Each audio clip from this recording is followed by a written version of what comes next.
Assalamualaikum warahmatullahi wabarakatuh. Kami dari kelompok 6 akan mempresentasikan hasil diskusi kami mengenai pendidikan sebagai suatu sistem dengan dosen pengampu yaitu Ibu Dr. Abda Hidayati SPD MPD dan Ibu Rosmaria MPD dengan penyusun yaitu Hima Salsabila dengan NIM 21052089, Isati Rodia dengan NIM 21052090 dan Yanes Melviani dengan NIM 21052073. Adapun materi pertama akan disampaikan oleh rekan saya Hima Salsabila. Disilakan.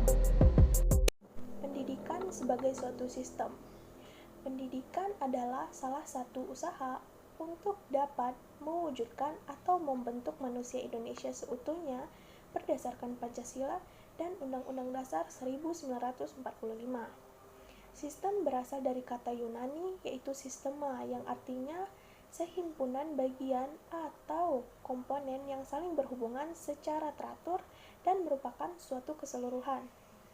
Pendidikan sebagai sistem adalah pendidikan sendiri terdiri dari elemen-elemen atau unsur-unsur pendidikan yang dalam kegiatannya saling terkait secara fungsional, sehingga merupakan satu kesatuan yang terpadu dan diharapkan dapat mencapai tujuan. Berikutnya, komponen pendidikan sebagai suatu sistem. Yang pertama, tujuan dan prioritas yang mengarahkan kegiatan sistem. Yang kedua, ada peserta didik. Dan yang ketiga, manajemen atau pengelolaan dengan fungsi mengkoordinasikan, mengarahkan, dan menilai sistem pendidikan yang bersumber pada sistem nilai dan cita-cita. Selanjutnya ada struktur dan jadwal waktu, isi dan bahan pengajaran, guru dan pelaksana, alat bantu belajar, fasilitas, teknologi, pengawasan mutu, penelitian, dan yang terakhir biaya. Pendidikan dikatakan sebagai sistem juga memiliki beberapa ciri yang juga dimiliki oleh suatu sistem. Yang pertama yaitu tujuan pendidikan, yang kedua fungsi, yang ketiga komponen, yang keempat interaksi atau saling berhubungan, yang kelima proses transformasi, yang keenam koreksi atau evaluasi, dan yang terakhir yang ketujuh daerah batasan dan lingkungan. Komponen sistem pendidikan yang pertama yaitu tujuan. Tujuan pendidikan sangat diinginkan oleh seorang pendidik agar peserta didik dapat mencapainya dengan syarat tujuan tersebut tidak bertentangan hakikat perkembangan peserta didik dan dapat diterima sebagai nilai hidup yang baik. Selanjutnya itu jenjang tujuan pendidikan. Jenjang tujuan pendidikan ada 4. Yang pertama, tujuan umum pendidikan yakni manusia Pancasila. Yang kedua ada tujuan institusional atau tujuan lembaga pendidikan, seperti contohnya tujuan dari sekolah dasar.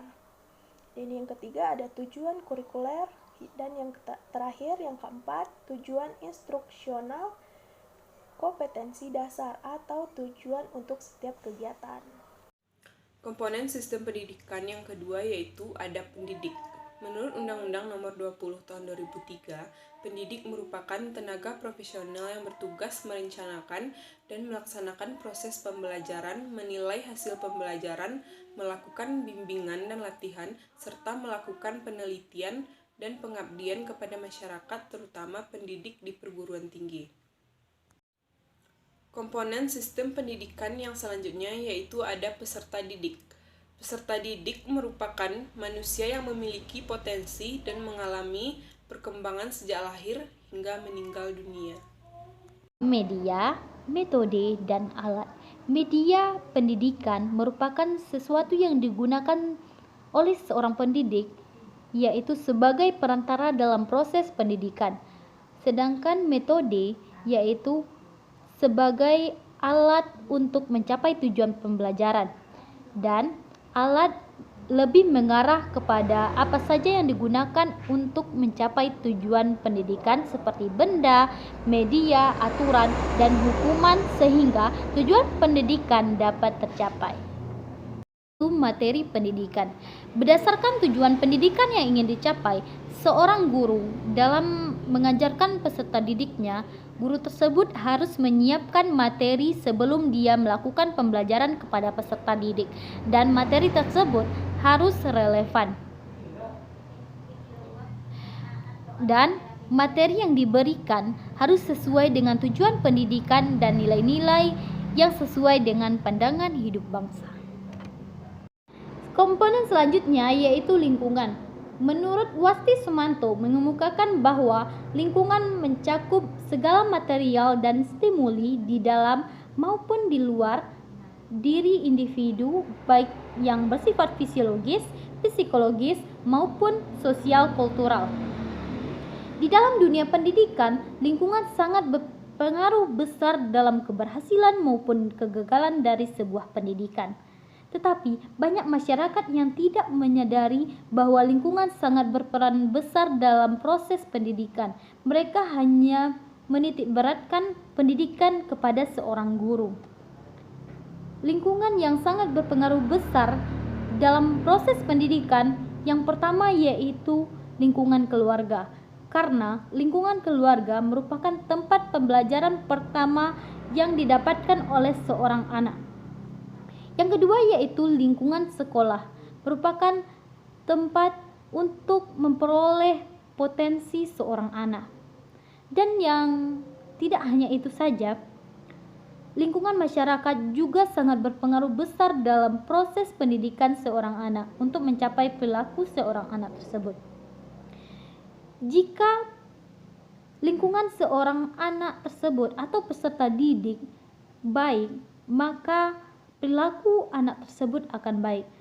Dan apabila lingkungan seorang anak itu buruk, maka perilaku seorang anak itu akan buruk juga.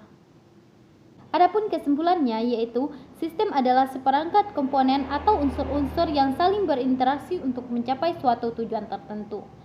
Pendidikan pada hakikatnya merupakan interaksi komponen-komponen yang esensial dalam upaya mencapai tujuan pendidikan. Komponen-komponen pendidikan yang ada dalam sebuah sistem antara lain yaitu pendidik, alat pendidikan, lingkungan pendidikan, peserta didik, dan tujuan pendidikan.